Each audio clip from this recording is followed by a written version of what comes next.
It was a story that shocked the nation. A wife shot in the face by her husband's young mistress. For more than 3 decades, her name has echoed through one of America's most infamous scandals, yet her voice remained absent.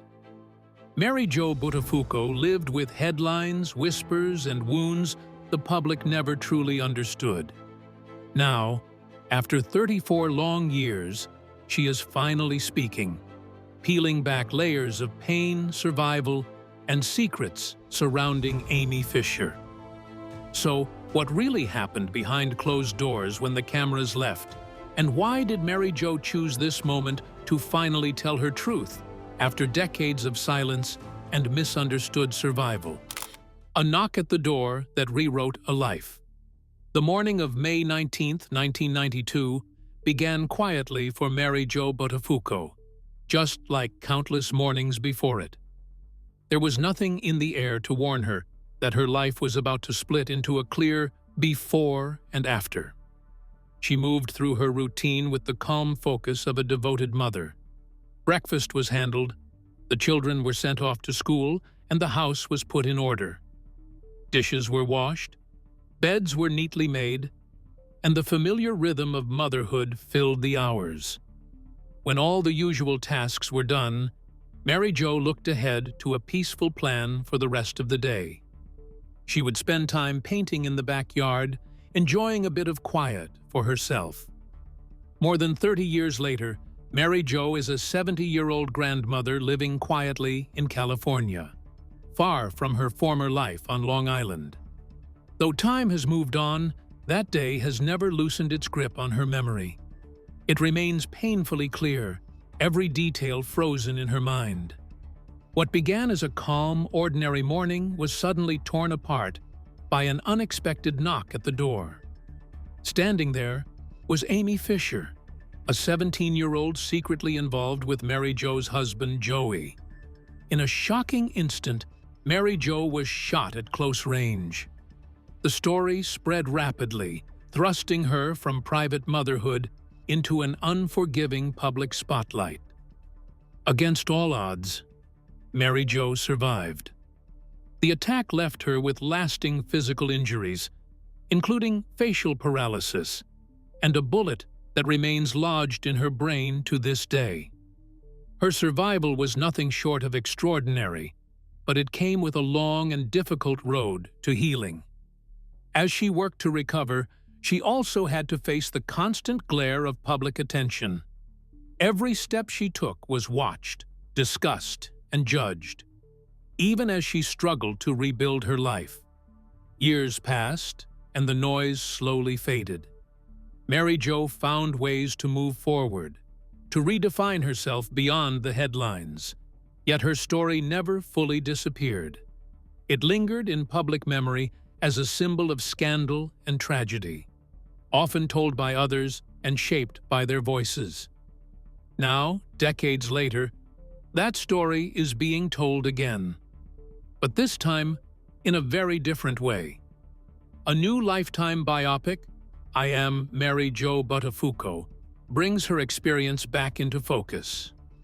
Premiered on January 17th at 8 p.m. Eastern Time, the film offered a retelling guided by Mary Jo herself. Actress Chloe Lanier portrays her younger self, while Mary Jo takes on the powerful role of narrator, reclaiming her own story. For the first time, viewers are invited not just to witness what happened, but to understand it through Mary Jo's eyes. It is no longer only a tale of shock and scandal, but one of survival, resilience, and voice.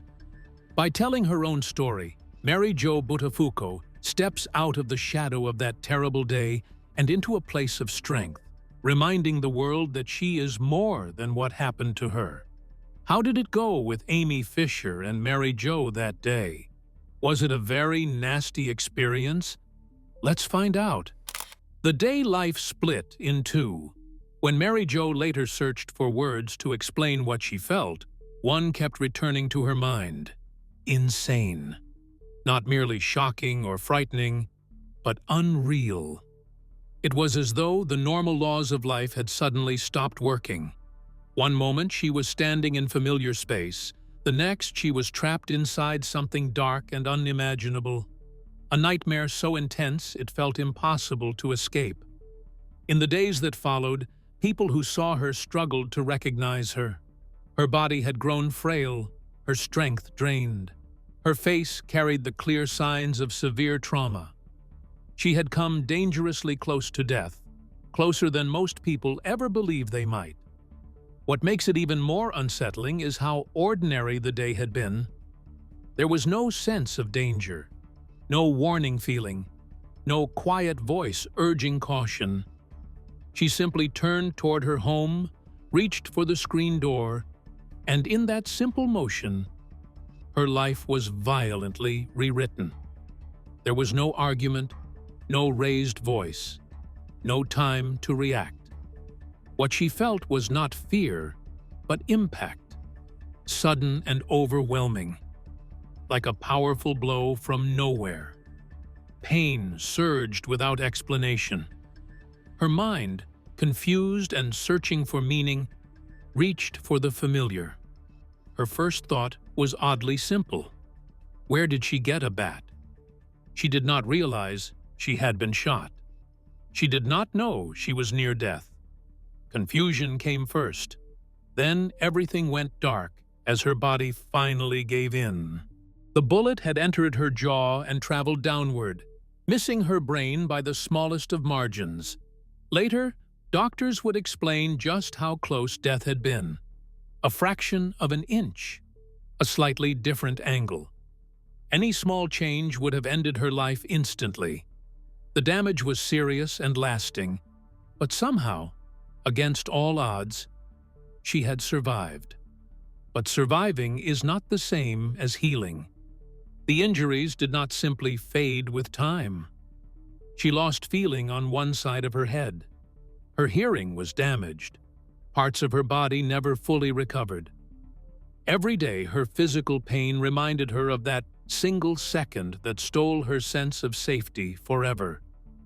And yet, as heavy as the physical suffering was, it soon became clear that it was not the hardest burden she would carry. Almost immediately, her deeply personal tragedy was transformed into a public spectacle. Her story spread like wildfire. News cameras crowded the streets. Headlines shouted dramatic words designed to shock and attract attention. The focus drifted away from the woman who had nearly lost her life and toward rumors, drama, and sensational details. Her name appeared everywhere, yet her own voice was rarely heard. She became a symbol, a headline, a topic of debate, rather than a human being trying to survive. As she lay injured, struggling through pain and fear, the world watched, argued, and speculated. And from her hospital bed, she noticed something that wounded her more deeply than any physical injury ever could. Some people seemed to enjoy the attention. They stepped forward willingly, smiling for cameras, feeding the public's hunger for spectacle. While she fought to hold her life together, others basked in the spotlight. In that painful realization, she understood something devastating. Her life had been shattered in an instant, but instead of quiet support and compassion, she was surrounded by noise. And in the middle of all that noise, she was utterly alone. Her world had broken, yet the crowd only grew louder. Who is Amy Fisher? How did she get into the picture? What led to her confrontation with Mary Jo? Let's take a look into the details. Amy Fisher and the encounter that changed everything. Amy Fisher, born in 1974 in Merrick, New York, grew up in a culturally mixed Jewish-Italian-American household, shaping her early worldview. From a young age, Amy lived a fairly ordinary life for a teenager in suburban America. She attended Kennedy High School in Belmore, New York, where she was known as a typical student navigating the challenges of adolescence. Like many teenagers, she was still forming her sense of identity, trying to understand herself, her emotions, and her place in the world. This stage of life, often marked by curiosity and vulnerability, would later play a significant role in the events that unfolded. In 1990, Amy Fisher was only 16 when she crossed paths with Jo Buttafuoco, a 35-year-old auto body shop owner, during a routine visit to repair her father's car. What seemed ordinary soon took a troubling turn. Amy later said she kept returning to the shop, even damaging her own car to create reasons to see him. Over time, these encounters reportedly grew into a hidden relationship. Amy later admitted they were involved while she was still a minor, a revelation that sparked widespread controversy and raised serious moral and legal concerns due to her age and the clear imbalance of power. At the heart of this story is a young teenager whose life took a sharp turn during a period when guidance, protection, and clear boundaries were most needed. Amy's account suggests a mix of emotional confusion, attention-seeking, and poor judgment, all of which are not uncommon in adolescence. However, the responsibility placed on the adult in the situation made the circumstances especially serious and damaging. What makes this chapter of Amy Fisher's life so compelling is not just the scandal that followed, but the way it reveals how easily youthful vulnerability can be exploited or misunderstood. A simple encounter at an auto repair shop grew into a situation that would later attract national attention and forever link her name to controversy. This early part of Amy Fisher's life story serves as a reminder of how quickly ordinary lives can be altered by a single encounter. It also underscores the importance of adult responsibility, clear boundaries, and the protection of young people during their most formative years. The events that began in 1990 would go on to define her public image, but they started quietly, in a small Long Island town with a teenage girl still trying to find her way. So, what was it like for Mary Jo to have had such an experience? Was it simple or very difficult? Let's delve into the details of her painful experience. The long road through pain, silence, and survival. Mary Jo realized that surviving the attack didn't end her suffering. Her story was endlessly retold, often inaccurately and without compassion, through films and public judgment, leaving her exposed to strangers' scrutiny while her body survived. Yet her soul struggled to find peace in a world that misused her experience. Whenever she appeared in public, cameras closed in fast. The questions were sharp, not kind, filled with quiet blame rather than care. No one asked if she was sleeping, healing, or learning to trust again. Instead, she was forced to answer rumors and relive betrayal while her wounds were still fresh. She responded as any deeply hurt person would, with anger, pain, and self-protection. For that, she was judged. People expected calm wisdom from someone still in shock. Over time, reflection changed her understanding. She saw the power imbalance, the manipulation, and the hidden effects. The pain remained, but the truth became deeper and more human. Yet some wounds remained open. What hurt her deeply was not only what had happened, but also what never happened afterward. There was no public taking of responsibility, no clear apology, no acknowledgement of the damage done. The silence that followed was heavy and cruel. Silence, she learned, can wound just as deeply as betrayal. And that silence stayed with her for years. Her lowest moment did not come during surgery or physical recovery. It came later, when she realized that the chaos had not finished with her. Another shock arrived, another reminder that the pain seemed determined to continue. In that moment, she felt completely worn down, as though life itself had drained her strength. What pulled her back was not fame. It was not courage or sudden hope. It was her children. Thinking of them steadied her. Remembering their faces, their laughter, and their need for her gave her something solid to hold on to. Their innocence and dependence reminded her that she mattered, even when she felt empty. They became her anchor, her reason to stay, her reason to keep going when she felt she had nothing left to give.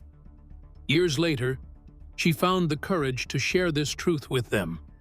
Their response was simple and deeply moving. They told her they loved her. They told her they were grateful she stayed. In that moment, she finally understood something powerful. Even at her weakest, even when she felt broken beyond repair, her presence had been more important than she ever realized. Survival, she came to see, was not only about remaining alive. It was about choosing, again and again, to stay present, to endure, to keep showing up for the people who needed her most, even when doing so felt impossibly hard. At what point did she embrace her reality? Was she able to make something meaningful from the experience? Let's find out. Reclaiming the story and choosing peace. Today, Mary Jo's life bears little resemblance to the storm that once swallowed it whole. At 70 years old, she does not speak like someone trapped by her past or defined by what was done to her. She speaks as a woman who found her voice after years of silence and chose to use it. Her words are steady, her presence grounded.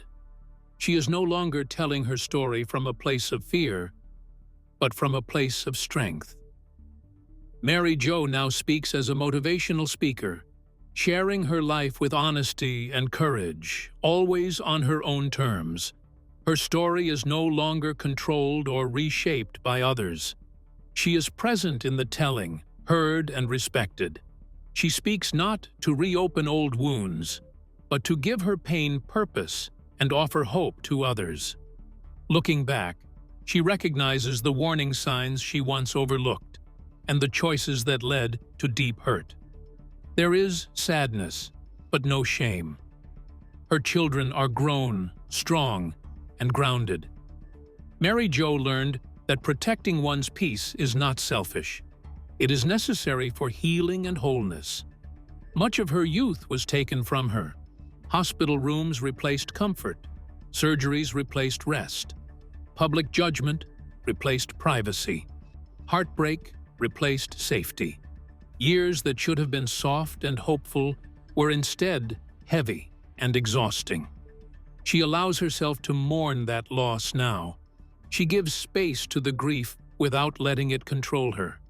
She honors what was taken, but she refuses to let it decide what remains. Her life today is gentle in ways she once thought impossible. Calm mornings, quiet afternoons, joy found in small, honest moments, time spent with her grandchildren, watching life unfold without fear, laughter that comes freely, not borrowed or forced, peace that did not arrive easily, but was earned through courage, patience, and self-respect. Returning to her past is never simple. Each time she tells her story, it carries weight. Each memory stirs something deep. But she continues, because she believes her pain can serve a purpose beyond herself. Her message is not about revenge. It is not about blame or spectacle. It is about resilience, about the human ability to endure and still choose hope. She wants people to understand that going through hell does not mean you are ruined forever. That pain does not erase purpose. That suffering does not disqualify you from joy. Even after loss that feels unbearable, life can still surprise you with beauty. Some people tell her she should move on. She responds with quiet confidence. This is her life. This is her truth. Healing does not require forgetting. Healing means remembering without being destroyed by the memory. It means choosing to live fully, even while carrying the past. And if even one person hears her story and finds the courage to keep going, then every retelling is worth it, every difficult memory, every heavy word, because Mary Jo stands as living proof that beyond devastation, betrayal, and despair, peace is possible. And sometimes, if you keep walking, heaven truly does wait on the other side of hell. How was she able to summon the courage to break her silence? What helped her survive the storm? Let's find out what it was like surviving the storm. A story of strength and hope.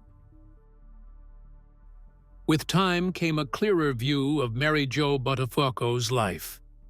What once felt like a single moment of pain slowly revealed itself as a long journey shaped by choices, lessons, setbacks, and strength. Her children grew into adults, building lives of their own, and with that shift came an unexpected turn. Friends of her children, now married and raising young families, began seeking her out. Tired, uncertain, and overwhelmed, they asked how she survived public trauma without losing herself. Their questions were not casual. They carried fear, admiration, and a need for hope. In those quiet conversations, Mary Jo realized her story had grown beyond her. It had become a guide for others facing exhaustion, broken expectations, and the lonely weight of adulthood, reminding them that hardship can be endured without losing one's core. Mary Jo came to understand that her role was not to present herself as someone with perfect answers. Instead, her strength lay in standing as living evidence of survival. She had endured experiences that were shocking, overwhelming, and nearly unbearable. There were periods when the future seemed painfully uncertain, and simply making it through each day felt like an achievement. Yet survival itself carried meaning. Remaining present, breathing, and able to speak after such trials became a message stronger than any advice. That message is simple, yet profound. A person can endure something devastating and still emerge on the other side. Broken seasons do not last forever. Healing may be slow and uneven, but it is possible. Feeling lost does not mean a destination will never be found. Life does not end at the moment of deepest pain, even when everything suggests otherwise. Pain may shape a chapter, but it does not write the final page. More importantly, survival can turn into growth. Moving forward does not require pretending the past never happened. Strength does not demand constant bravery or silence. True resilience often looks like choosing hope repeatedly, admitting exhaustion, asking for help, and remaining honest instead of hiding behind forced smiles. Positivity does not come from denial, but from facing reality and still believing in something better. Her journey is not meant to impress or inspire admiration. Its purpose is encouragement. If her story offers even one person struggling with their own challenges the courage to keep moving forward, then it carries meaning beyond her personal experience. If someone trapped in a painful, confusing season hears her words and believes survival is possible, then sharing becomes worthwhile. Life can be unforgiving and unpredictable, knocking people down when they least expect it. Yet it also reveals hidden strength. Even in the darkest moments, a story continues. And sometimes, simply still being here is already the beginning of something new. So, what do you think about Mary Jo's revelations? Do you think she was right about Amy Fisher? We would love to hear your thoughts in the comments below. Don't forget to like and subscribe.